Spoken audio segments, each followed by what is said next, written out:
اگر social media کھولیں نا تو ہمارے صرف جو مسلمان بہن بھائی ہیں فلسطین کے، یار خدا نہ خواستہ یہ بچہ اگر کہیں میرا بھائی ہوتا تو یہ کیا میرا کیا حال ہوتا۔ دراصل یہ جو کانفلکٹ چل رہا ہے فلسطین اور اسرائیل کا، اس کا آغاز کہاں سے ہوا ہے؟ پبلک کو یہ سب چیزیں معلوم ہونی چاہیے۔ سمجھے کہ وقت کی ضرورت بھی ہے۔ حضرت یعقوب کو دراصل کہتے تھے اسرائیل، وحی فرمائی کہ آپ اپنی اس قوم بنی اسرائیل کے ساتھ ارض مقدسہ میں جائیں، اور نبی کو یہ کہا کہ ہم یہاں بیٹھے ہوئے، آپ اپنے رب کے ساتھ جائیں، قتال کر کے انہیں نکالیں اور پھر ہم اس سرزمین کے اندر داخل۔ ہیکل سلیمانی آسان لفظوں میں سمجھیں تو ایک لکڑی کا باکس تھا۔ تابوت سکینہ آج بھی وہیں دیوار گریہ جو ہیکل سلیمانی ہے وہاں پر موجود ہے۔ تو حضرت عمر کی ایک حکمت عملی تھی کہ اس پورے خطے کے انہوں نے 4 حصے کیے۔ ہاں سے فلسطین کا اب نام پڑا ہے۔ اب یہود قوم تھی نا، یہ شروع سے ہی قابل نفرت سمجھی جاتی تھی۔ برطانیہ یہ چاہتی تھی کہ پوری دنیا میں میری حاکمیت ہو، میری رولنگ ہونی چاہیے، میرا حکم چلنا چاہیے۔ پھر تھیوڈور ہرزل نامی ایک یہودی جرنلسٹ کے ذریعے سے باقاعدہ برٹش گورنمنٹ نے اس اپنے منصوبے کی آغاز کیا۔ 14 مئی 1948 میں اس نے ایک اعلان کیا کہ اسرائیل کی آزاد ریاست کا۔ 79 کے اندر فائنلی مصر وہ عرب کا پہلا ملک بن چکا تھا کہ جس نے اسرائیل کو تسلیم کیا۔ تو اب یہاں پر حماس اور پی ایل او کی آپس میں سول وار شروع ہو گیا، یعنی یہاں مسلمان ہی اندر لڑنا شروع ہو گئے۔ پھر اس کے ٹھیک 2 سال بعد یعنی 1981 کے اندر وہاں کے جو مصر کے مسلمان تھے، جو مصر کا پی ایم تھا، اس کو قتل کر دیا۔ کہ ہماری عسکری قوت اتنی مستحکم ہے تو ہم ان کی مدد کرنے کے لیے کیوں آگے نہیں بڑھ سکتے؟ اسٹیبلشڈ ہے ہی نہیں کہ جب آپ کی ایکسپورٹ اور امپورٹ بند ہو جائے تو آپ اپنے آپ کو سنبھال پائیں، تو یہاں پہ لوگ فاقوں میں مرنا شروع ہو جائیں گے۔ بے حسی نہیں ہے، ہماری مجبوری ضرور ہے لیکن بے حسی نہیں ہے۔ بالکل صحیح کہہ۔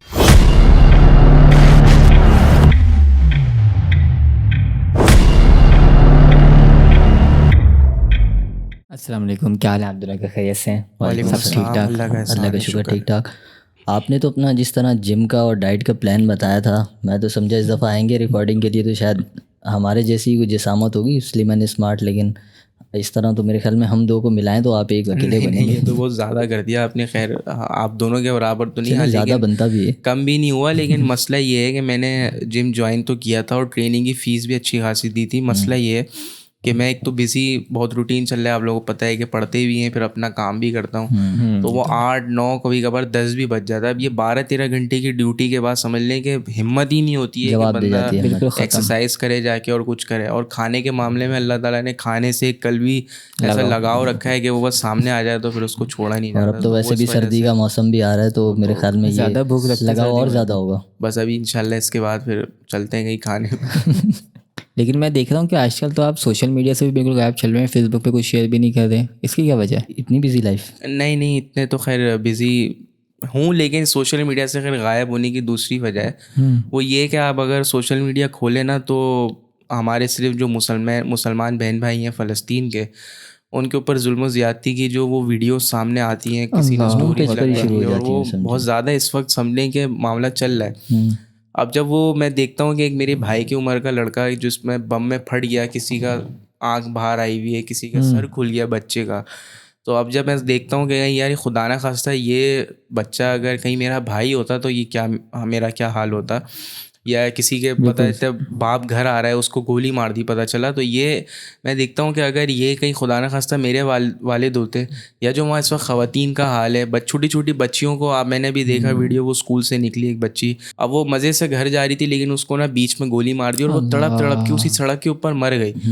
تو اب مطلب جب یہ چیزیں ہم دیکھتے ہیں اور چاہ کر بھی ان کی مدد نہیں کر پاتے، اور کیونکہ ہم بالکل محتاج ہیں، سمجھنے پیک ہوئے ہیں، تو ایک وہ جو عجیب سی فیلنگ اور کیفیت اپنے اوپر بندہ طاری کر لیتے نا، تو اس وجہ سے میں سوشل میڈیا سے ذرا صحیح کہہ رہے ہیں۔ آج وہ ہاسپٹل میں جو دھماکوں کی جو ویڈیوز آتی ہیں، اب اگر ہم خود کو اس جگہ پہ امیجن کریں نا تو واقعی دل دہل جاتا ہے۔ لیکن میں اس دن نا بیٹھا ہوا سوچ رہا تھا، میرے ذہن میں سوالات اٹھ رہے تھے کہ دراصل یہ جو کانفلکٹ چل رہا ہے فلسطین اور اسرائیل کا، تو یہ دراصل اس کا آغاز کہاں سے ہوا ہے؟ اس کا نقطۂ آغاز کیا ہے؟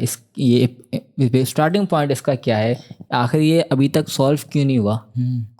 کبھی ایسا کوئی صورتحال پیش نہیں آئی کہ کبھی بیٹھ کے بات چیت کر کے اس مسئلے کو حل کر لیں؟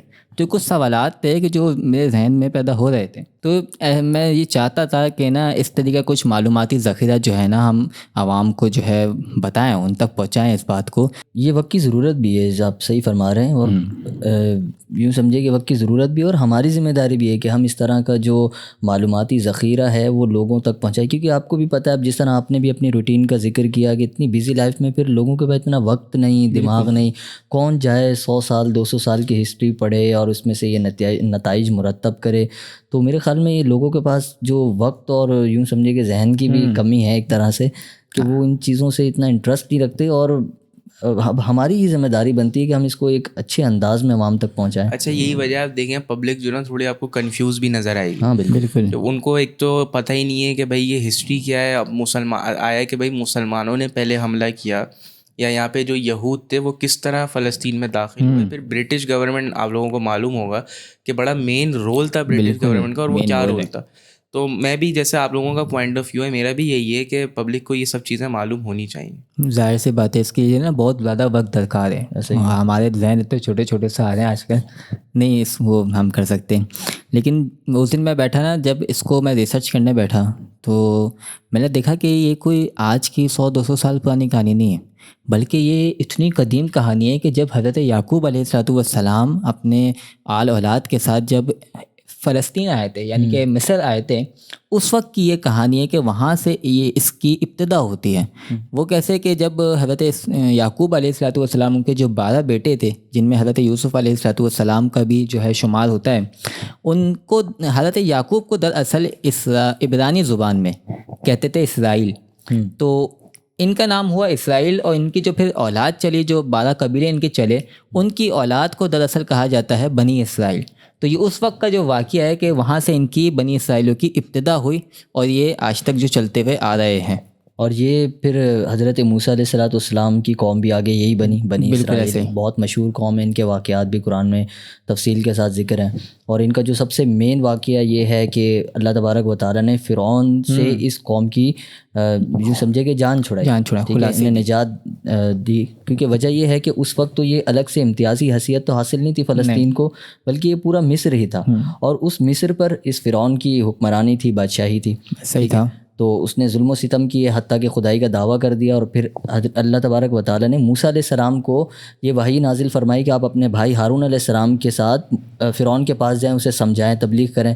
لیکن وہ کہاں مانا, اس نے مانا نہیں, اور وہ اپنی ہٹ درمی پر قائم رہا, اور نتیجتاً پھر اللہ تبارک و تعالیٰ نے اس کو غرق فرما دیا. پھر موسیٰ علیہ السلام اپنی اسی قوم کو بنی اسرائیل کو لے کر وادی طے میں گئے. وہاں اللہ تبارک و تعالیٰ نے پھر موسیٰ علیہ السلام کو وحی فرمائی کہ آپ اپنی اس قوم بنی اسرائیل کے ساتھ ارض مقدسہ میں جائیں, مقدس سرزمین میں جائیں, وہاں جو لوگ ہیں ان سے جہاد کریں, قتال کریں, اور اس سرزمین کو واپس لیں. لیکن جب وہ قوم وہاں جاتی ہے تو قرآن نے ان لوگوں کو جبارین کہا جو اس وادی کے اندر موجود تھے. یعنی اتنے بھاری بھرکم اور خوفناک باڈی بلڈر, وہ دیکھیں تو ایسا لگے کچا کھا جائیں. تو ظاہر سی بات ہے وہ قوم کا ڈرنا تو بچا تھا, اور وہ بزدل قوم تھی, احکامات کو فالو کرنے بھی ان کے اتنے ہیلے بہانے قرآن میں ذکر ہے. پہلے بھی انہوں نے کئی دفعہ سرکشی کی ہے, یہ بچڑے والا معاملہ تھا, ہفتے کے دن مچھلی والا معاملہ تھا. تو وہی بہت ساری احکامات کو فالو کرنے میں جب وہ ہیلے بہانے کرتے تھے, تو یہاں تو قتال کا معاملہ تھا, یہاں تو اپنی جان کی بازی لگانے کا معاملہ تھا. تو وہی نتیجہ وہی ہوا, برآمد کے بزدل تھے تو وہ پیچھے ہٹ گئے. انہوں نے کہا کہ ہم یہاں بیٹھے ہیں, انا ہاہنا قاعدون کے الفاظ اللہ تبارک و تعالیٰ کے حکم کو چیلنج کر, بالکل معمولی سا. اور نبی کو یہ کہا کہ ہم یہاں بیٹھے ہیں, آپ اپنے رب کے ساتھ جائیں, قتال کر کے انہیں نکالیں, اور پھر ہم اس سرزمین کے اندر داخل ہوں گے. یہ قوم کی بالکل یہ مطلب اس خطے کی بات ہو رہی ہے. ایک امتیازی حیثیت تو اس وقت حاصل نہیں تھی. لیکن پھر بعد میں یہی قوم آگے چلی, تو اللہ تبارک و تعالیٰ نے جب انہوں نے فیصلہ کر لیا کہ بھئی اب ہم نے جو ہے وہ قتال نہیں کرنا, جہاد نہیں کرنا, تو اللہ تبارک و تعالیٰ نے بطور عذاب ان پر وہ سرزمین میں مقدس ان پر 40 سال تک کے لیے حرام فرما دی. انہا محرمۃ علیہم 40 سنہ. تو یہ 40 سال کا طویل عرصہ جو ہے, یہ اگرچہ اس بستی کا قصد بھی کرتے تھے نا, لیکن اس میں داخل نہیں ہو پاتے تھے. اور پھر یہ جو 40 سال کا عرصہ بیان کیا, اس میں حضرت موسیٰ علیہ السلام کی وفات بھی ہوئی, لیکن انہوں نے اپنی زندگی کے اندر ہی حضرت یوشع بن نون علیہ السلام کو اس لشکر کا امیر مقرر کر دیا. اور اس کی وجہ یہ تھی کہ یہی قوم بنی اسرائیل اس دوسری قوم سے جنگ کرے گی جس نے ان پر ظلم کیا, انہیں ان کے گھروں سے نکالا, ان کی سرزمین سے نکالا, ان کے خلاف جہاد کریں اور اپنی سرزمین واپس لیں. اور پھر اللہ کے حکم سے یہی ہوا کہ یوشع بن نون کو اللہ تبارک و تعالیٰ نے زبردست فتح و نصرت عطا فرمائی, اور یہ قوم دوبارہ وہاں پر یوں سمجھے کہ حکمرانی کرنے لگ گئی. اور اس کے بعد پھر ایک اور واقعہ بھی ہے قرآن عظیم کے دوسرے پارے میں, آخری جو 2 رکوع ہیں اس کے اندر جالوت اور حضرت داؤد علیہ السلام کا واقعہ بھی ذکر ہے. اچھا یہاں پہ نا دیکھیے کہ پہلے اللہ تبارک و تعالیٰ نے قوم بنی اسرائیل کو موقع دیا کہ اپنی زمین واپس حاصل کرو, لیکن انہوں نے سرکشی کی تو اللہ تعالیٰ نے ان پر عذاب نازل فرمایا ہے. تو اس سے معلوم ہوتا ہے اللہ تعالیٰ کے احکامات کو نہ ماننا دراصل یہ اللہ تبارک و تعالیٰ کے سے جنگ کرنا ہے, اور اس کے ایسا ہی ہے جو ہے اللہ تبارک و تعالیٰ سے بدلہ عذاب بالکل ایسے ہی. پھر اس کے بعد دوسرے پارے میں قرآن عظیم کے پھر وہ حضرت داؤد علیہ السلام اور جالوت بادشاہ کا واقعہ بھی مذکور ہے. جس طرح فرعون اور موسیٰ کی کہانی ہے, یہ بھی بالکل same as it is story ہے کہ جالوت ایک نافرمان بادشاہ تھا, ایک جابر بادشاہ تھا جس نے اس قوم کے لوگوں پر ظلم و ستم کیا. تو پھر حضرت داؤد علیہ السلام کو اللہ تبارک و تعالیٰ نے حکم فرمایا اور ایک باقاعدہ جنگ ہوئی جس میں حضرت داؤد علیہ السلام نے اس جالوت بادشاہ کو قتل کیا. اور جب وہ بادشاہ قتل ہوا تو حضرت داؤد علیہ السلام وہاں کے سربراہ بنے. تو یہ یوں سمجھے کہ وہ جو نسل چلتی چلی آ رہی ہے, اب پھر ان کی حکمرانی ہوتی ہے اسی خطہ زمین کے اوپر, اور بالکل ایسا ہی ہے قائم ہو چکی ہے, اور قوم وہی ہے. ٹھیک ہے, اس کے بعد حضرت داؤد علیہ السلام کے جانشین بنتے ہیں حضرت سلیمان علیہ السلام, اور پھر وہ وہاں کے حکمران, اور پھر انہوں نے تو پوری دنیا پر ہی حکومت کی. حضرت سلیمان علیہ السلام سے ایک بات اور ذہن میں آئی کہ آپ دیکھیں اس کو ہیکل سلیمانی بھی آپ نے سنا ہوگا یہودیوں کا کہ یہ کہتے ہیں اس کو, اور یہ جو اس کو اپنا ہولی پلیس کہتے ہیں اس کی بھی ایک وجہ یہی ہے. اور آپ یہ دیکھیں کہ جو اپنی آبائی زمین اس کو کہتے ہیں کہ بھائی یہ ہماری پراپرٹی ہے, ہماری وراثت ہے. تو جیسے آپ لوگوں نے ابھی بہت اچھا اس کو بتایا کہ کس طرح ان کی ہسٹری چلتی ہوئی آ رہی ہے, تو وہ بھی یہی اس کو کہتے ہیں کہ بھائی یہ ہمارے انبیاء تھے, یہ ہماری ہی زمین ہے, تو یہ ہماری آبائی زمین ہے مسلمانوں کی, یعنی یہ تھی ان کی, بلکہ یہ کہتے ہیں مسلمانوں نے الٹا جنگ کر کے قبضہ کیا ہے آگے نا اس طرح. ہیکل سلیمانی ہے کیا اصل میں؟ وہ دیکھیں اللہ تبارک و تعالیٰ نے حضرت آدم علیہ السلام پر ایک تابوت سکینہ, یعنی آسان لفظوں میں سمجھیں تو ایک لکڑی کا باکس تھا جو نازل فرمایا تھا. اور یہ کوئی چھوٹا موٹا باکس نہیں تھا, بلکہ یہ برکات سے بھرا ہوا ٹریجر تھا ایک سمجھ لیں. اس میں روایتوں میں ملتا ہے کہ اس کے اندر تمام انبیاء کی تصاویر موجود ہیں, تمام انبیاء کی, حضور علیہ السلام کی. جی ہاں بالکل, وہ بھی شامل ہے, اور ان تمام انبیاء کے مکانات کی تصویر شامل ہے, اور حضور علیہ السلام بھی جس پہ شامل ہیں. اور ذکر ہوتا ہے کہ سرخ یاقوت ہے کہ جس میں یہ چیز موجود ہے حضور علیہ السلام کی. اچھا, اس میں حضرت موسیٰ علیہ السلام کا عصا بھی موجود ہے, حضرت ہارون علیہ السلام کا عصا بھی موجود ہے, لباس موجود ہے, نالین پاک موجود ہے. تو یہ اتنا بابرکت تھا. تو یہ جب اللہ تبارک و تعالیٰ نے مونوسلوا کا بھی کچھ حصہ اس میں موجود ہے. جی ہاں, جی مونوسلوا کا بھی کچھ حصہ اس میں موجود ہے جو اللہ نے بنی اسرائیل پر نازل فرمایا تھا. تو جب اللہ نے اس قوم کو یہ عطا فرمایا تو اس کی برکت یہ تھی کہ جب اس کو یہ اپنے سامنے رکھ کر اللہ سے دعا مانگتے تو اللہ اس کی برکت سے ان کی دعاؤں کو قبول کرتا. اسی طرح جب یہ جنگ لڑتے اس کو اپنے سامنے رکھ کے تو اللہ تعالیٰ ان کو جنگ میں بھی فتح دیتا تھا. یہ اتنا بابرکت تھا. تو لیکن پھر اس کے بعد انہوں نے اس کی بے حرمتی کرنا شروع کر دی. جو اس کا ایک مقام تھا اس کو انہوں نے وہ مقام نہیں دیا, مس یوز کرنا شروع کر دیا. تو پھر حضرت داؤد علیہ السلام نے اس کی حفاظت کا جو ہے سوچا ہے کہ بھائی اس کی اب حفاظت کر دیں. تو آپ نے اس سمجھ لیں کہ کمرہ بنانے کا آپ نے ایک پلان بنایا, اس کے لیے آپ نے تمام اقدامات بھی کیے, تمام ساز و سامان بھی ارینج کیا, لیکن اللہ تبارک و تعالیٰ نے یہ کام حضرت سلیمان علیہ السلام سے لیا. تو حضرت سلیمان علیہ السلام نے اس کے حفاظت کے لیے سمجھ لیں ایک دیوار کھڑی کی, ایک قائم کی. تو یہ دیوار کہاں قائم کی تھی؟ یہ وہیں قائم کی تھی جو آج ہمارا بیت المقدس ہے نا, یہ وہیں پر قائم کی گئی تھی. جیسے اس کو دیوار گریا کہتے ہیں. جی ہاں, تو اس کو اس لیے یہ ہیکل سلیمانی کا نام دیتے ہیں. اور اس پہ انٹرسٹنگ بات کیا ہے وہ یہ ہے کہ یہودی آج بھی یہ بات مانتے ہیں, یہ ان کا باقاعدہ آرٹیکل ویب سائٹس وغیرہ پر موجود ہے, جو یہ آج بھی یہ بات مانتے ہیں کہ تابوت سکینہ آج بھی وہیں دیوار گریہ جو ہیکل سلیمانی ہے وہاں پر موجود ہے. اور یہ اس کو پانے کی کوشش میں لگے ہوئے ہیں. وجہ اس کی یہ ہے کہ یہ بولتے ہیں اگر ہمیں یہ مل گیا تو جو ہمارے مردہ ہیں ہم اس کے ذریعے اس کو بھی زندہ کر دیں گے, اور پورے ملک پر, پوری دنیا پر ہم رولنگ کریں گے. یہ اس کی سپر پاور بننے کے لیے یہ تابوت سکینہ وہاں سے پانے کی کوشش کر رہے ہیں, جو اتنا زیادہ آج اب ان کا جو نا جوش و جذبہ دیکھ. اچھا, یہ تو ساری بات تو آپ نے کی ہے قبل اسلام کہ جب نبی کریم صلی اللہ تعالیٰ علیہ وسلم تشریف نہیں لائے. اب آ جاتے ہیں نبی کریم صلی اللہ تعالیٰ علیہ وسلم کی آمد ہوتی ہے تو اس وقت ہمیں معلوم ہوتا ہے کہ یہ جو بیت المقدس ہے فلسطین اور یہ جو مصر کا جو پورا خطہ ہے دراصل یہ کفار کے ہاتھ میں، یہودیوں کے ہاتھ میں.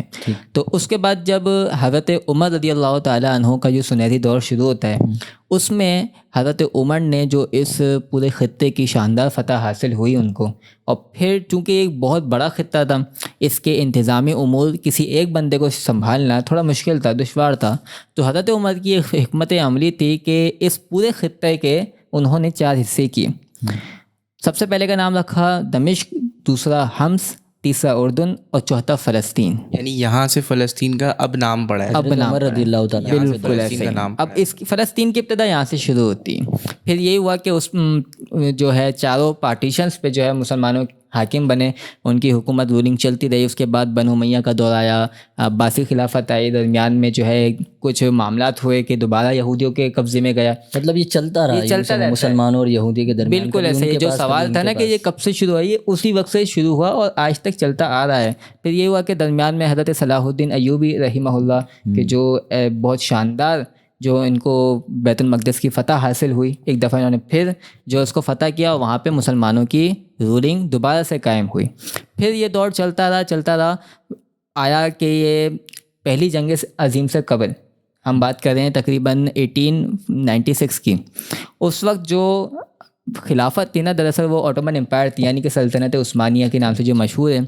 اس وقت کے جو سلطان عبد الحمید ثانی تھے کہ جن کی زیر نگرانی دراصل یہ پورا فلسطین وغیرہ سارا تمام خلیفہ تھے. بالکل یہ آخری خلیفہ تھے. یہ تمام جو عرب ممالک ہیں دراصل ان کی زیر نگرانی آتے تھے. ہوا یہ کہ دراصل اس کے برخلاف ایک اور ریاست تھی، اس کا نام تھا برطانیہ. برطانیہ یہ چاہتی تھی کہ پوری دنیا میں میری حاکمیت ہو، میری رولنگ ہونی چاہیے، میرا حکم چلنا چاہیے. تو لہٰذا کسی بھی پاور کو ختم کرنے کے لیے، کیونکہ سلطنت عثمانیہ ایک بہت بڑی رکاوٹ تھی ان کے اس معاملے میں، اس کو ختم کرنے کے لیے کیا کیا انہوں نے کہ ایسے اشخاص کو انہوں نے چنا کہ جو سلطنت عثمانیہ کی رولنگ سے، ان کے قواعد سے جو ہے تھوڑے سے پریشان ہیں، تھوڑے سے بیزار ہیں. سب سے پرفیکٹ جو ان کو لوگ ملے وہ ملے عرب لیڈرز، کیونکہ عرب لیڈرز ان کے قواعد اور ان کی جو پابندیاں تھیں نا اس سے تھوڑا سا بیزار تھے. یعنی اندر کے ہی لوگ تھے، کیونکہ ظاہر سی بات ہے کسی بھی چیز کو کھوکھلا کرنے کے لیے اندر سے ہی کھوکھلا کیا جاتا ہے. تو انہوں نے ان کو لالچ دی عرب لیڈرز کو کہ ہم آپ کا ایک الگ ملک دیں گے جس میں آپ اپنی بادشاہی کرنا، اپنا حکم چلانا، ایک آزاد ریاست ہم بنا کے دیں گے. یعنی ان کو بغاوت پر ابھاریں. لہٰذا انہوں نے یہ کیا، اس لالچ میں آ کے اندر سے بغاوت شروع کی اور بالآخر سلطنت عثمانیہ کو کمزور کرنا شروع کر دیا. اور یہ جو لالچ کی بات انہوں نے کی ہے کہ عرب لیڈرز کو دیا گیا، مسلمانوں کو دیا گیا، سیم وہی لالچ اور لارا، وہی لالی پاپ انہوں نے دیا یہودیوں کو. اچھا کہ ہم آپ کو، اگر آپ ہماری اس کام میں مدد کر دیتے ہیں تو ہم آپ کو ایک آزادانہ اسٹیٹ جو ہے وہ آپ کے لیے بنا کر دیں گے جس میں آپ کی اپنی حاکمیت ہوگی، آپ کے اپنے رولز قوانین ہوں گے. کیونکہ وجہ یہ تھی کہ جو یہود قوم تھی نا یہ شروع سے ہی قابل نفرت سمجھی جاتی تھی. چاہے کہیں بھی جاتے تھے نا یہ مائنورٹیز میں شمار ہوتے تھے. جو بندہ ان کو دیکھتا تھا قابل نفرت نگاہ سے دیکھتا تھا. حتیٰ کہ جو عیسائی تھے وہ بھی ان کو اس وجہ سے زیادہ قابل نفرت جانتے تھے کہ ان کے نزدیک تو جو سیدنا عیسیٰ علیہ السلام کو صلیب دی گئی وہ انہی کی وجہ سے دی گئی اور وہ اس کے ذمہ دار ان کو سمجھتے ہیں. اور وہ کہتے ہیں کہ بھائی یہ تمہاری وجہ سے ہی ہوا ہے. اور ان کو نہ اپنی زمینیں دیتے ہیں، نہ ان کے ساتھ کوئی اچھا رویہ رکھتے ہیں. حتیٰ کہ جہاں بھی جاتے ہیں نا وہ ان کا پیچھا نہیں چھوڑتے، کھلے عام قتل کر دیا جاتا تھا. تو یہ یوں سمجھے کہ ان کی ایک کمزوری بن چکا تھا، یہ احساس محرومی، احساس کمتری، خواب تھا ان کا یہ ملک اپنا الگ بنانا. اسی چیز کو ایڈریس کیا برٹش گورنمنٹ نے اور انہوں نے اس چیز سے فائدہ اٹھایا. جس طرح مسلمانوں کو انہوں نے وعدہ کیا تو سیم انہوں نے کہا کہ ہم آپ کا یہ خواب پورا کریں گے، ہم آپ کو ایک آزادانہ اسٹیٹ دلائیں گے. اور اسی چیز کا پرچار پھر شروع ہوتا ہے. جس طرح انہوں نے کہا کہ 1896 کے اندر ہی پھر تھیوڈور ہرزل نامی ایک یہودی جرنلسٹ ہے جس کے ذریعے سے باقاعدہ برٹش گورنمنٹ نے اس اپنے منصوبے کی آغاز کیا. اور اس نے جو تھیوڈور ہرزل تھا اس نے اپنی کتب کے ذریعے سے، اخبار کے ذریعے سے باقاعدہ اس چیز کو لوگوں کے دلوں میں اور ایک یوں سمجھے کہ ان کی سوچ و فکر میں ڈالنا شروع کیا اور ان کو امید دلا دی کہ بھائی یہ جو برٹش گورنمنٹ ہے نا یہ تمہارا جو صدیوں پرانا خواب ہے یہ اس کو پورا کرے گی. مقصد پوری ایک تحریک چلی اور یہ 1986 کے اندر. اچھا 1917 میں پھر ہوا یہ کہ 1917 میں اب یہاں سے سلطنت عثمانیہ کا سمجھ لیں کہ زوال ہونا شروع ہو گیا تھا کیونکہ بغاوت ہونا شروع ہو گئی تھی. تو 1917 میں برٹش گورنمنٹ نے ایک گیم کھیلا, انہوں نے یہودیوں کو لیٹر بھیجا, چائلڈ نامی شخص کو, کہ بھائی اب یہاں پر یہودیوں کو آنا یعنی بھیجنا شروع کر دیں. اور پھر فلسطین کے اندر انہوں نے اس بات کا یقین دلایا, کیونکہ جیسا آپ نے بالکل صحیح بتایا کہ وہ یہودیوں کے اوپر بڑا ظلم ہوتا تھا, تو انہوں نے کہا بھائی یہاں پر ان پر کوئی ظلم نہیں ہوگا, بلکہ ہم ان کو اپنی زیر نگرانی یہاں پر ان کی حفاظت کریں گے اور ان کے حقوق کی ادائیگی کریں گے. یعنی برٹش گورنمنٹ کا پراپر ان کو سپورٹ ملے گا. اس کے بعد یعنی اس لیٹر بھیجنے کے 1 مہینے بعد نا برٹش گورنمنٹ 100% فلسطین پر قابض ہو جاتی ہے. یعنی پراپر طریقے سے وہاں پر برٹش لا ہے, برٹش رولنگ ہے, تو اب پوری دنیا سے یہودی جو ہے وہ فلسطین میں آنا شروع ہو جاتا ہے. ان کو اپنا وعدہ سچا دکھائی دیا. مقصد یہ کہ جب سلطنت عثمانیہ جب ختم ہوئی تو فلسطین پہ برطانیہ نے قبضہ کر لیا. بالکل ایسے ہی ہوا. اب پوری دنیا سے آنا شروع ہو گیا اور آہستہ آہستہ ان کی تعداد اتنی بڑھ گئی, اور ان کے پاس شروع سے آپ کو پتہ ہے کہ اللہ تبارک و تعالیٰ نے ان کو پیسہ بہت دیا ہے, ان کے پاس بہت رقم ہے, یعنی غریب قوم نہیں تھی. تو اب مسلمانوں کو انہوں نے یہاں آ کر لالچ دی, جو کوڑیوں کے زمین یعنی کوڑیوں کے دام پر زمین تھی نا, وہ انہوں نے سونے کے بھاؤ میں خریدی, اور مسلمانوں نے لالچ میں آ کر ان کو زمین بیچی کہ جو یعنی ان کو معلوم بھی نہیں تھا کہ اس لالچ میں ہماری نسلیں بھی پیس دی جائیں گی. تو اب مسلمانوں نے ان کو زمینیں بیچ دی, اور آہستہ آہستہ انہوں نے وہاں پر اپنے اسکولز بنائے, اپنی فیکٹریز بنائی, انڈسٹریز بنانا شروع کر دی, اور باقاعدہ اپنے ٹاؤنز بنا لیے انہوں نے. وہاں انہوں نے آرمی بھی بنا لی تھی. جی ہاں, وہ برٹش گورنمنٹ کی اجازت سے انہوں نے آرمی بنائی تھی, ہگانا کے نام سے. اچھا, یہ برٹش گورنمنٹ نے سمجھ لیں سب سے بڑا اپنا نقصان کیا, اپنے پاؤں پر کلہاڑی ماری ان کو آرمی بنانے کی اجازت دینے کے بعد, جو میں آگے بتاتا ہوں کیا ہوا.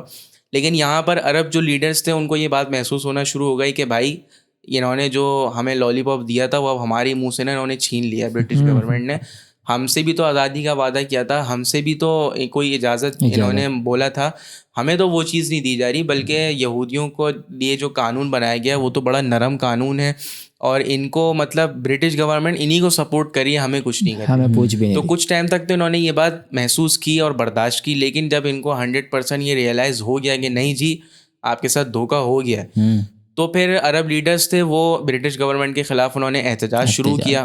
لیکن برٹش گورنمنٹ اتنی پاورفل تھی کہ انہوں نے عرب لیڈرز کو چپ کرانے کے لیے بعض کو عبرت کا نشان بنایا, قتل کر دیا, بعض کو انہوں نے ملک سے باہر نکال دیا, اور بعض کو جیل کر دی. یعنی کسی بھی طرح وہ احتجاج ختم کرانے کے در پہ ہوئے تھے. بالکل. لیکن جو عرب قوم تھی نا یہ بڑی سمجھ لیں کہ دلیر قوم ہے, اور مسلمانوں کی تعداد وہاں بہت تھی, تو انہوں نے اپنا پراپر احتجاج اپنا جاری رکھا. لیڈرز کے ختم ہونے سے بھلے کچھ فرق پڑا لیکن جاری رکھا, اور مسلمانوں کی تعداد اتنی زیادہ تھی تو برٹش گورنمنٹ پر بڑا زور پڑنے لگا, انہوں نے پراپر بائیکاٹ کیا.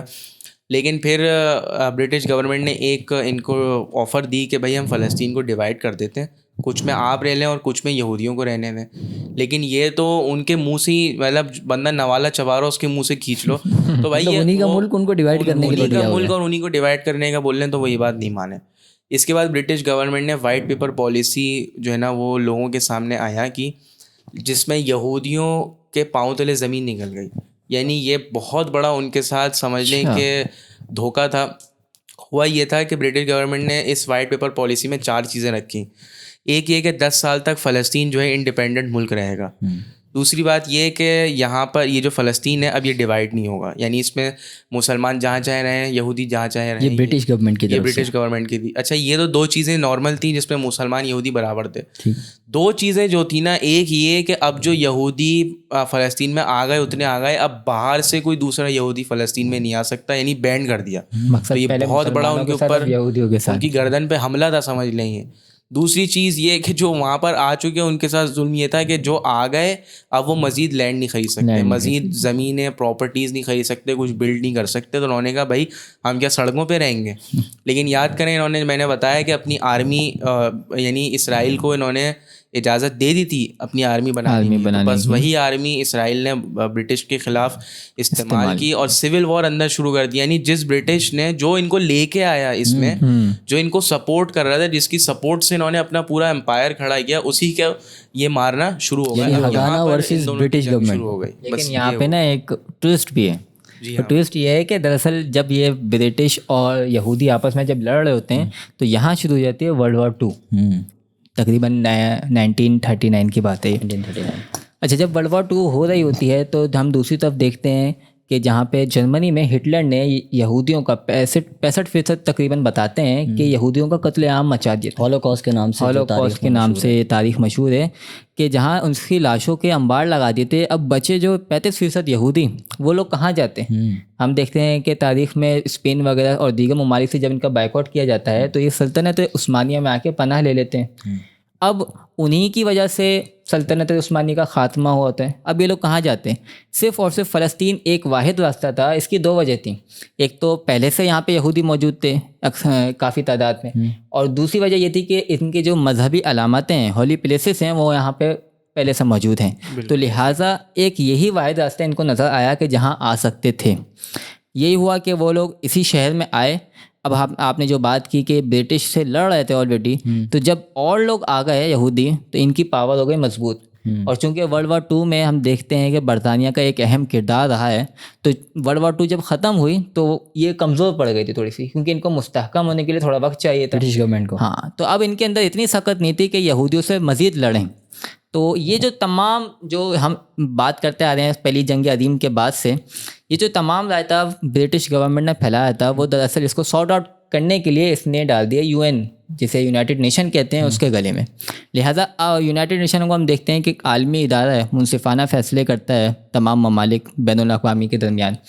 تو لہٰذا جب ان کے ہاتھ میں یہ فیصلہ کرنے کو آیا تو ہم دیکھتے ہیں کہ انہوں نے ایک اٹالین یہودی سے ایک فگر منگوایا کہ کتنی پاپولیشن ہے ہم دیکھیں فلسطین کے اندر. تو اس فگر کو ہم دیکھیں نا تو ہمیں تاریخ میں ملتا ہے, اس وقت کی بات بتا رہا ہوں میں, کہ اس وقت فلسطین میں تقریباً 12 لاکھ مسلمان موجود تھے. میجورٹی تھی.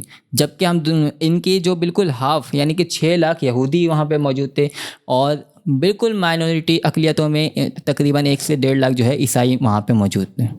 ٹھیک ہے, اب ہونا کیا چاہیے تھا کہ جس کی جتنی پاپولیشن تھی, جس کا جتنا حق بنتا تھا اس کو دے دیا جاتا. مطلب اصولاً یہ مسلمانوں کے پاس زیادہ حصہ جانا چاہیے تھا. لیکن ایک قرارداد یونائٹڈ نیشن میں پیش ہوئی اور اس کو تقریباً آپ سمجھ لیں کہ 73% ووٹ سے اس کو جتا دیا گیا.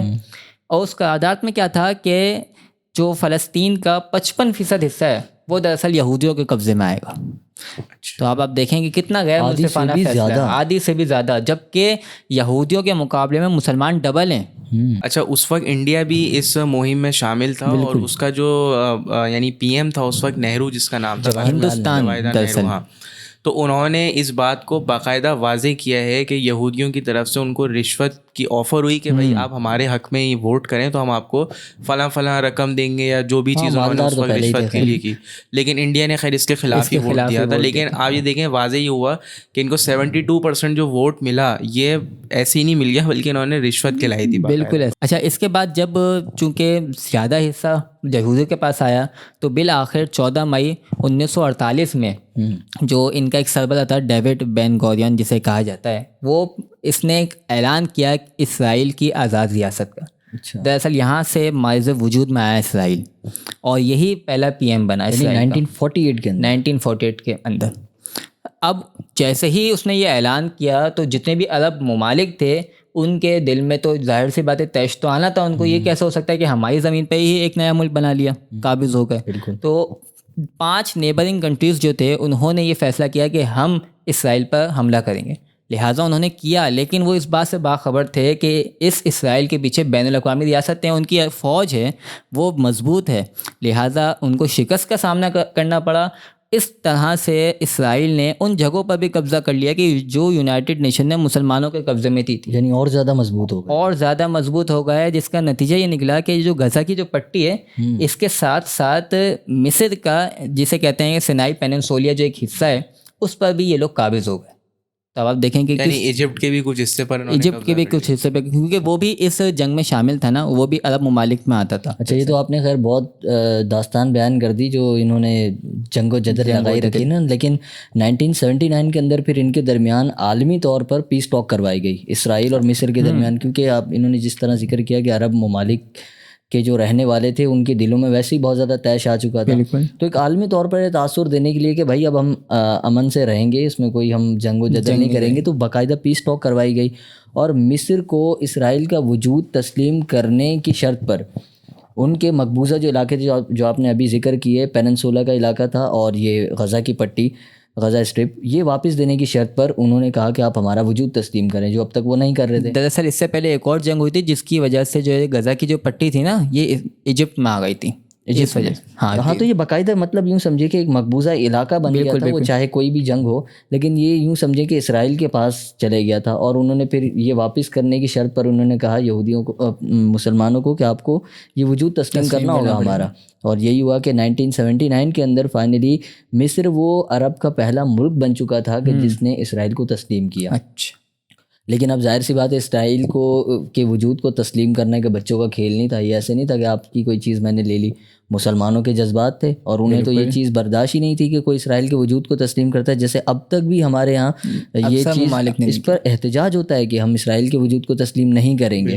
اور اس وقت بھی یہی ہوا. اور پھر اس کے ٹھیک 2 سال بعد یعنی 1981 کے اندر وہاں کے جو مصر کے مسلمان تھے انہوں نے مسلمانوں جو مصر کا PM تھا اس کو قتل کر دیا. بالکل ایسی ہوا تھا. اچھا، اس کے بعد جو آپ نے یعنی یہ جو ایجپٹ کے PM کو مار دیا، تو اب کیونکہ فلسطین انہی کے زیر نگرانی آتا تھا، تو اب مسلمانوں کی جو حکومتی لیول تھا وہ ختم ہو گیا، کوئی لیڈرشپ ہی نہیں رہی اپر لیول پر.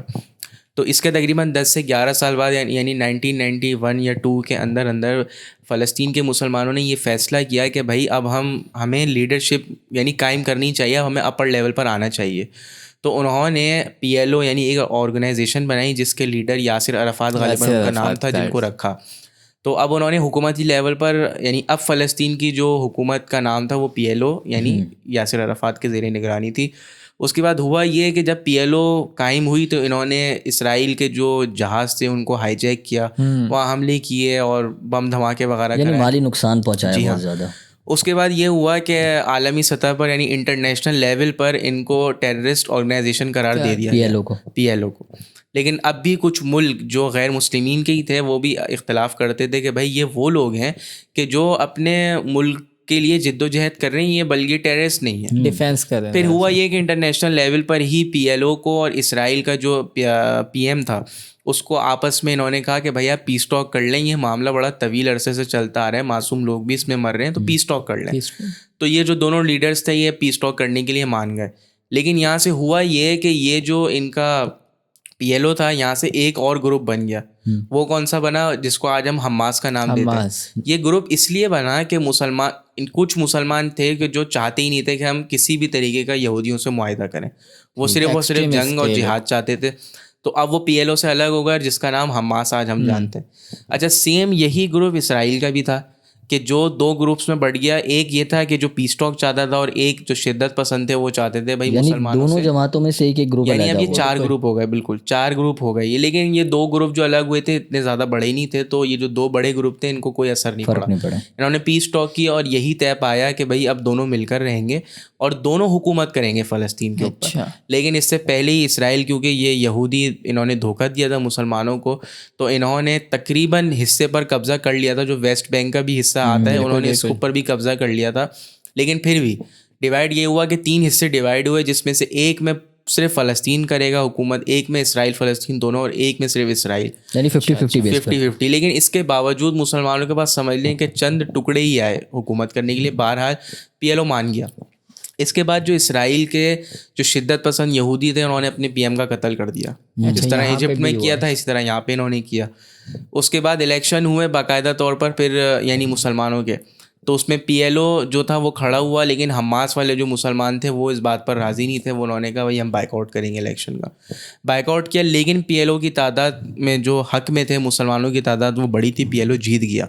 حماس نے کیا کیا کہ جو ہے نا اس میں اسرائیل وغیرہ میں حملے کرانا شروع کر دیے، اور لیکن PLO پیس ٹاک کی وہ کمٹمنٹ کر چکا تھا. تو اب یہاں پر حماس اور PLO کی آپس میں سول وار شروع ہو گیا، یعنی یہاں مسلمان ہی اندر لڑنا شروع ہو گئے.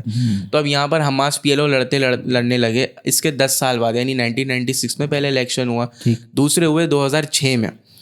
2006 میں اب حماس کے پاس ووٹنگ پاور زیادہ تھی. وجہ یہ تھی کہ کیونکہ یہودی شروع سے دھوکہ دیتے ہوئے آ رہے ہیں، تو انہوں نے ان 10 سالوں میں بھی دھوکہ ہی دیا. انہوں نے مسلمانوں کے ساتھ ظلم و زیادتی کا بازار گرم ہی رکھا، پیس ٹاک کا کوئی لحاظ نہیں رکھا. تو اب پبلک حماس کے پاس زیادہ ہو گئی کہ نہیں جی اب ہمیں پیس ٹاک نہیں کرنی، اب ہم نے لڑائی ہی کرنی ہے. تو 2006 میں حماس الیکشن جیت جاتا ہے. اچھا. تو اب جو غزہ کی پٹی ہے, یہ جو آج ہم سنتے ہیں, یہ جو غزہ کی پٹی ہے یہ اب حماس کے پاس ہے. حماس, ٹھیک ہے, یہ حماس کے پاس ہے. اور جو یعنی آپ کا ویسٹ بینک آتا ہے, یہ آتا ہے PLO کے قبضے میں, جو کہ میں سمجھتا ہوں شاید اب ختم ہی ہو گیا ہوگا جنگ کے بعد. لیکن بہرحال وہاں مسلمان بھی 2 گروپس میں بڑھ گئے. اب یہ جو آج 2006 سے لے کے 2023 تک ہم سنتے ہیں, یہ غزہ کی پٹی سے حماس ہی اس کے اوپر حملہ کرتا ہے. اسرائیل کے اوپر کبھی اسرائیل حملہ کرتا ہے.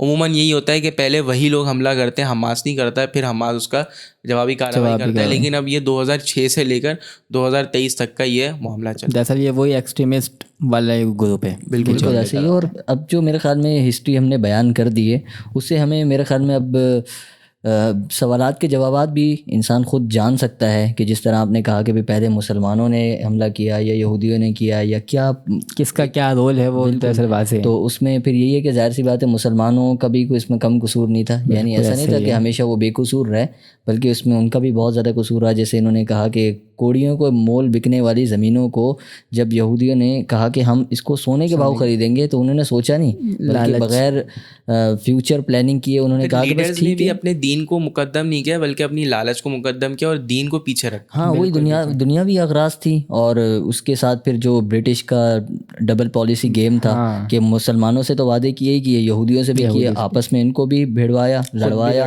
اور خود بھی جو ہے نا اس کے اندر سے وہ پھر جس طرح کہتے ہیں نا کہ آٹے میں سے بال نکال دیا گیا, وہ آسانی سے نکل گیا, UN کے گلے میں ڈال دیا. اور یہ ساری ہسٹری جاننے کے بعد میرے خیال میں اب ان سوالات کے جوابات ہمیں حاصل ہو جاتے ہیں کہ کس کا کیا رول. بالکل درست کہہ رہے ہیں کہ یہاں پہ نا ایک آیت مبارکہ بھی ہے نا, اللہ تعالیٰ نے ارشاد فرمایا کہ یہ جو کفار ہے نا, یہ کبھی بھی مسلمانوں کے دوست نہیں ہو سکتے, حقیقی دوست نہیں ہو سکتے کبھی بھی. ہم دیکھتے ہیں کہ بالکل یہ جو یہ معاملہ ہوا ہے یا ہو رہا ہے, پوری ہسٹری جو ہم نے بیان کی, اس پہ یہ آیت مبارکہ بالکل صادق آ رہی ہے کہ جس طریقے سے برٹش نے جو مسلمانوں کو لالچ دیے, ان کو لالچیں دی, اور پھر خود ہی پیچھے ہو گئے. اس سے بالکل ہمیں واضح یہ چیز ابھی بھی چل رہی ہے. بہت سارے ایسے لوگ ہیں کہ آج بھی مغرب کے دل دادا ہیں, وہ کہتے ہیں کہ بھائی ہمیں بس ہماری نوکری باہر ہونی چاہیے, ہمیں باہر ہی جانا چاہیے. وہاں وہ کتوں کو پیار کرتے ہیں, بلیوں کو پیار کرتے ہیں.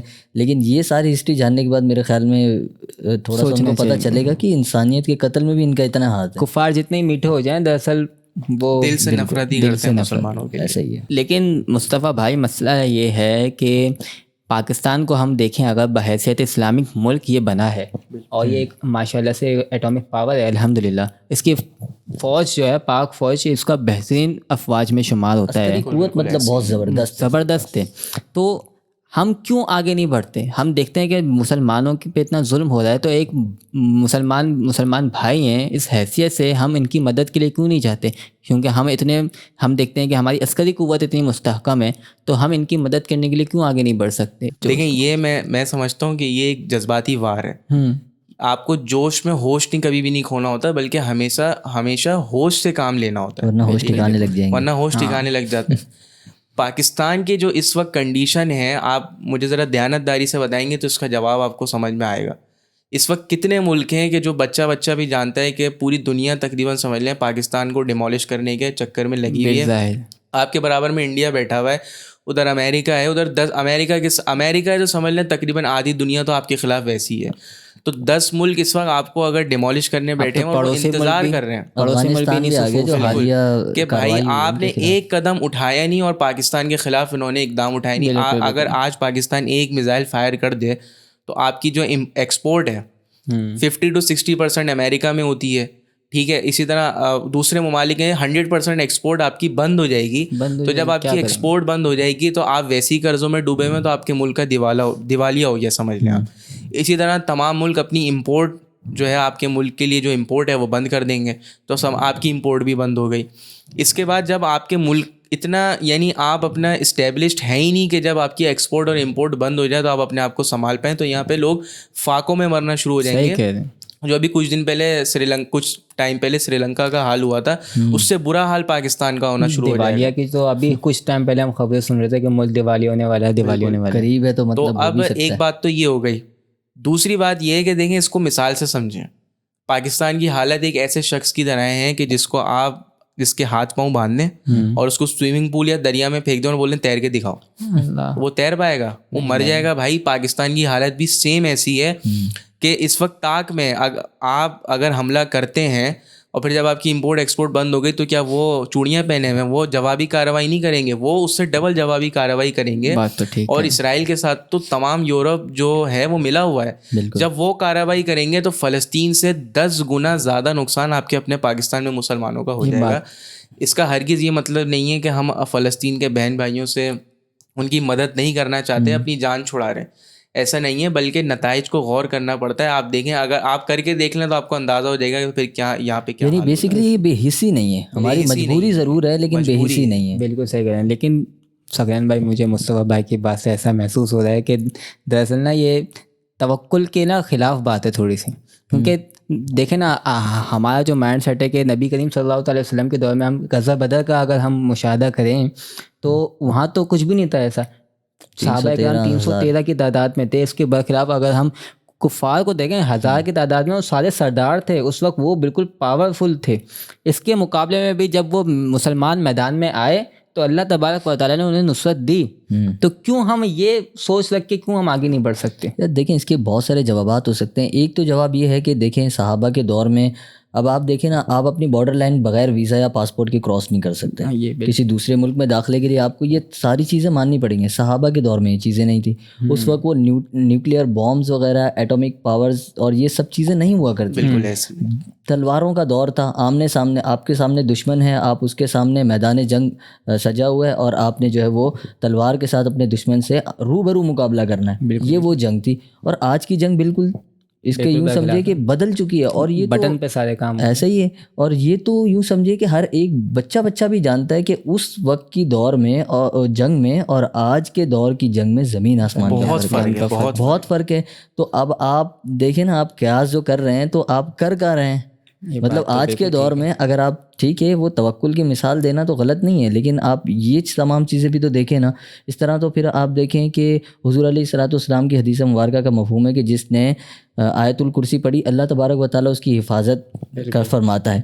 تو آپ آیت الکرسی پڑھ کے اپنی گاڑی کی چابی یوں سمجھے کہ اس میں لگا کے اور آپ گھر چلے جائیں, سو جائیں. اس چیز میں توکل نظر نہیں آئے گا. اپنے جو گھر کی قیمتی اثاثے ہیں وہ باہر رکھیں نا. آپ کیوں اتنا کبڈ میں, کہ بعض نے تو بالکل ایسے, اب تو آئی فون باہر لے کے نہیں جاتے, بھائی چھن جائے گا. اللہ نے قرآن میں بھی تو رزق کا وعدہ فرمایا کہ زمین پر چلنے والی ہر مخلوق کا رزق اللہ کے ذمہ کرم ہے. بالکل. ایک کام یہ کریں, جو لوگ یہ توکل کی بات کرتے ہیں نا, کمرے میں بیٹھیں 2 مہینے کے لیے, 2 مہینے نہیں چلے 2 دن کے لیے بیٹھ جائیں, اپنا کمرہ لاک کریں اور ساتھ میں ایک بھی کوئی چیز نہیں رکھنی آپ نے. آپ دیکھیے گا جب اللہ نے وعدہ کیا تو بھائی حق بھی ہوگا. یہ توکل کی ہے نا, تو خود بخود آسمان سے آپ دیکھیے گا چھت پھاڑ کے رزق آپ کے گدے کے اوپر آئے گا اور زبردست قسم کا وہ کھانا کھائیں گے. تو یہ میرے خیال میں جاب چھوڑ دیں آپ. توکل کی یہ بے وقوفانہ بات ہے کہ جو خود ہی قرآن سے یا احادیث سے یا جو صحابہ کے جو دور گزرے اپنی عقل کے مطابق اس سے نتیجہ نکالتے ہیں. مطلب یہ ہے کہ کہنے کا سارا خلاصہ کلام یہ ہوگا کہ یہ کوئی توکل کا معنی یہ نہیں ہے کہ بس آپ اپنے طور پر اپنی خواہش کے مطابق عمل کریں اور نتیجہ چھوڑ دیں اللہ تبارک و تعالیٰ پر. تو یہ توکل کا مطلب یہ نہیں ہے. توکل کا مطلب یہ ہے کہ آپ اسباب ظاہری کو اختیار کریں, اختیار ضرور کریں ان کو, اور اس کے بعد آپ نتیجہ جو ہے وہ اللہ تبارک و تعالیٰ کی ذات پر چھوڑ دیں تو اللہ تبارک و تعالیٰ اس کے بہترین نتائج عطا فرماتا ہے. لیکن مجھے جو آپ دونوں کی بات سے نا ایسا محسوس ہو رہا ہے کہ یہ جو جذبات والے جو لوگ ہیں نا, جو جوشیلے لوگ ہیں, آپ نے تو ان کی راستہ ہی بند کر دیا مجبوری کا نام دے کے. اب تو وہ مجبور ہو کے بیٹھ گئے. راستہ بند نہیں کیا, اور یہ میں اور میری پوری فیملی الحمدللہ ہم نے پراپر بیک آؤٹ کیا ہوا ہے اسرائیل کا. دیکھیں میک ڈونلڈ نے باقاعدہ طور پر جب یہ بات آپ کو بتا دی کہ وہ دن کی 4,500 میل غالباً اس نے بتایا کہ وہ اسرائیلی سولجرز کو دے رہا ہے, تو اس کا کیا مطلب ہے؟ وہ 4,500 سولجرز کو بول رہا ہے کہ جاؤ مسلمانوں کو مارو, ان کو مارو. وہ کھلے عام بول رہا ہے نا. تو اب میرا اور آپ کا فرض کیا ہے کہ ہم کیا جا کے ہمارا دل چاہ رہا ہے تو میک ڈونلڈ پر کھا رہے ہیں؟ بھائی نہیں کھائیں گے تو مر تھوڑی جائیں گے. تو میری اور میں نے اور میری فیملی نے اپنا یہ حق ایمان کا حصہ سمجھے, میں نے اس کو سمجھا ایمان کا حصہ سمجھتے ہوئے میں نے پراپر بائک آؤٹ کیا ہے. اور یقین کریں کہ یہ جو بائک آؤٹ ہے اس کا میرے خیال میں کافی اثر بھی پڑ رہا ہے. جو آپ دیکھیں کہ ایسا ہی ہے, یہ جو آپ نے بات کی ہے نا کہ اس بائک آؤٹ کا بہت اثر پڑ رہا ہے. BBC کی ہی نیوز یہ شائع ہوئی ہے کہ اگر یہ بائک آؤٹ اسی طرح چلتا رہا تو بہت جلد بڑی بڑی کمپنیز ہیں کہ جو ختم ہو جائیں گی, جن کا جو ہے نا دھندا بند ہو جائے گا. تو عقلی طور پہ بھی ثابت ہی ہوتا ہے یہ بائک آؤٹ واقعی سود مند ہے, بہت فائدہ مند ہے. یہی وجہ ہے کہ دیکھیں ہم خود تو جہاد کر نہیں سکتے, نہ ہماری فوج اس وقت مجبور ہے کہ وہ جہاد کر سکے. تو ایٹ لیسٹ ہم جو مسلمان ہیں کم از کم ہمیں چاہیے کہ ہم بائیکاٹ تو ایٹ لیسٹ کریں نا, کہ جیسے ابھی آپ نے BBC کی بات بتائی, بڑی امپورٹنٹ بات ہے یہ, اور ہمیں نظر بھی آ رہا ہے. آپ دیکھیں یہ کچھ کافی کے ساتھ 400 کا جو ایوری ڈے پیک ہے وہ بڑے بڑے ڈسکاؤنٹ, بڑے بڑے ڈسکاؤنٹ, فری میں آپ کو چیزیں مل رہی ہیں. تو یہ کیا ہے کہ وہ اس وقت مجبور ہو چکے ہیں, لہٰذا میں یہ سمجھتا ہوں ہمیں بائیکاٹ کرنا چاہیے, یہ ہمارے ایمان کا حصہ ہے. دوسری چیز یہ ہے کہ ہمیں, چلیں ہم نہیں کر سکتے کچھ تو ہم دعا تو کر سکتے ہیں اللہ تعالیٰ سے ان کے لیے. تو ہم جب جو بھی نماز پڑھیں یا چلیں, یعنی نماز کے وقت نہ بھی اگر بندہ بھول جائے تو ویسی جب آپ کو یاد آئے تو آپ ایٹ لیسٹ ان کے لیے دعا تو کریں کہ اللہ تبارک و تعالیٰ جہاں کہیں بھی مسلمانوں کے اوپر ظلم ہو رہا ہے ان کو اس سے جب بھی کوئی نیک عمل کریں, جب بھی کوئی ویڈیو دیکھیں, یہ 2 کام تو ہم کر ہی سکتے ہیں نا کم از کم, یہ ہمیں کرنا چاہیے لازمی, میں سمجھتا ہوں. اور ہم اس پروگرام کی اینڈنگ بھی اسی دعا کے ساتھ کرتے ہیں کہ اللہ تبارک و تعالیٰ جہاں کہیں بھی مسلمانوں کے اوپر ظلم ہو رہا ہے انہیں اس ظلم سے نجات عطا فرمائے. اور ایک چیز اور یہ کہ ہم نے جو کچھ بھی تاریخ بیان کی وہ تاریخ کی مستند کتابوں سے ہی بیان کی ہے. اللہ تبارک و تعالیٰ سے دعا ہے کہ اللہ ہمیں صحیح طریقے سے سننے سمجھنے کی توفیق عطا فرمائے.